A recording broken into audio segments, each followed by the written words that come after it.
Jacob O. Siler and Rachel and their 8 kids headed down the wilderness road. They were going to go through Cumberland Gap and start a new life. Come with us. Let's walk into the past.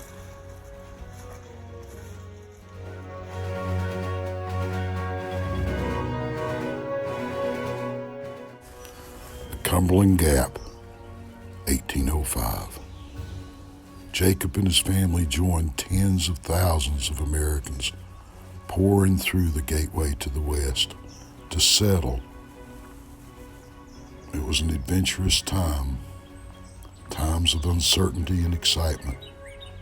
Jacob had grown up hearing about adventure. His father had come to America from Germany, marrying the captain's daughter. They started in Pennsylvania and lived their later years in North Carolina. From there, Jacob O. and Rachel and their children headed west through the gap that Thomas Walker had discovered 50 years earlier. Dr. Walker had gone through the gap and explored Kentucky, only to find it mountainous and scrubby. He returned to Virginia and lived his life there. 20 years later, Daniel Boone hunted and explored through the Cumberland Gap, eventually taking his family through on a trace that he had cut all the way into the fertile, flatter lands of central Kentucky. Daniel Boone, as an adventurer, had his eye on the west and spent his later years in Missouri. As far as their thoughts, and as far as their daily activities, it's hard for us to know what life was really like for them. But we do have a general outline of the difficulties and the challenges and the successes of these early pioneers as they went through the gap and headed west. Jacob and his family, once they got through the gap, they followed the Cumberland River. They ventured west off the wilderness road, went down the river, and settled fairly close to the gap. Now, 200 years later, Silers live along the river.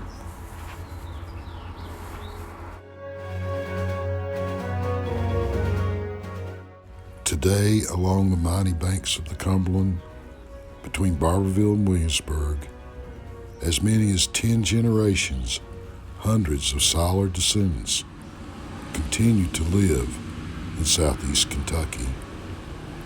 I am one of those, and now I have found that I am my own 5th cousin.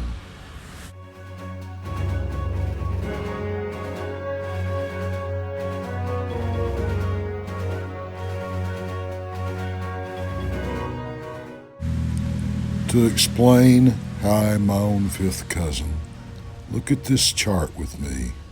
On the far left is Jacob O. Siler, and on the far right is me. 7 generations, 200 years. Let's go along the top line from the left. A son of Jacob O. named Hedrick Benjamin was born about the time they arrived in Kentucky. His son was Bill Head. About that time, they began a store on Meadow Creek. I've heard stories of James Ben Siler as a young boy being hidden under the floor when the Confederate soldiers came through. I still have the doors to the store and some of the bills and things from the store in the 1800s. James Ben's daughter, Myrtle, married an Evans, and in the early 1900s moved to Barberville. That would have been about 100 years after Jacob and family got to Kentucky and 100 years before now. Let's go back to the left and look at Jacob O. Siler again.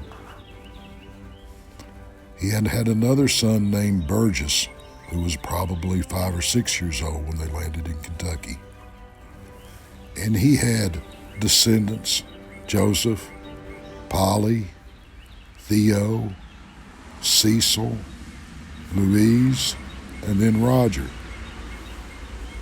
So Through my mother's side and through my father's side, Jacob O. Siler is a great, great, great, great, great, give or take a great, grandfather.